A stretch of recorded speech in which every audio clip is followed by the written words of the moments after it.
What is going on with the housing market? It's like rates and prices got so high that buyers said, enough is enough, I'm not doing this anymore, get out of here, or something like that. And by late March, we started seeing inventory increase, and now it's up over 220% in just the last 15 weeks. It's pretty crazy. But sellers, don't get too freaked out. You're still at the peak of the market, meaning that if you bought a house in the last 2 years, you're still gonna make a really nice profit. Even if you bought a home in the last year, you're gonna at least break even. That means you got to live there for free. Isn't buying a house great? Now you are gonna wanna watch this entire video because with the changing market, I'm sure you have a ton of questions, and I'm gonna be answering most of those questions by the end of this video, and even some questions that you probably didn't even think to ask.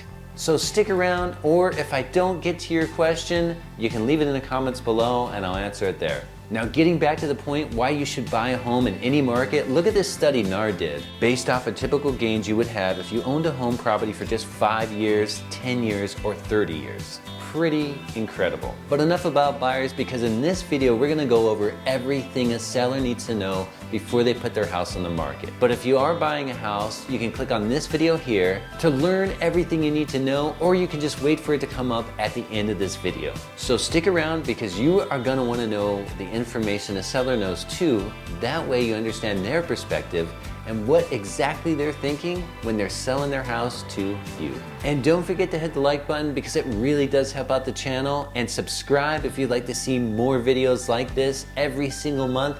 I'm gonna be doing a market update as well as my other videos I do on home tours. So if you look at this chart, you'll see that in less than a month, we went from a median of 7 days on market to 17 days on market. And that number's probably increased closer to 30 days. So if you're planning on selling, keep in mind, it's just gonna take a little bit longer. You might even have enough time to find yourself a new home while you're waiting for yours to get under contract. Not really a bad thing. Now, if you're thinking about selling your home, take a look at this chart because it's gonna show you how you should price your home and why you can't compare it to other homes that sold just a few weeks ago. So this chart shows you the median price reduction sellers have made for the different price ranges, and this number could and probably will continue to grow for the foreseeable future for now. And please don't let this scare you. You're gonna be seeing a lot of foreseeable bumps in the future, but it's very transitory because, as we know, home prices always eventually go back up. So if you were thinking about selling soon, I probably wouldn't be waiting too much longer because it could end up costing you some money. And for those of you that think this is the housing bubble of 2008, I know I've certainly gotten some comments about it. Let me explain some of the facts, because this is nothing like 2008. Back then, they did a lot of high-risk loans. 100% financing, they don't do that anymore. You have to have some sort of down payment. Short-term loans with interest-only adjustable rates, you can still get these. Difference is, you have to prove you can make the payments when the payments go up. Which brings us to the next one, where they didn't care if you had credit, no credit, bad credit, or income. They didn't care about income. You could literally just claim that you made this amount of money to get approved for the loan. That's crazy. You had high vacancy and builders building homes where we didn't need them. Where I lived at the time, I remember seeing these homes that kept popping up everywhere, where you go inside the house, open up the sliding glass door to the back, and you could practically touch the wall.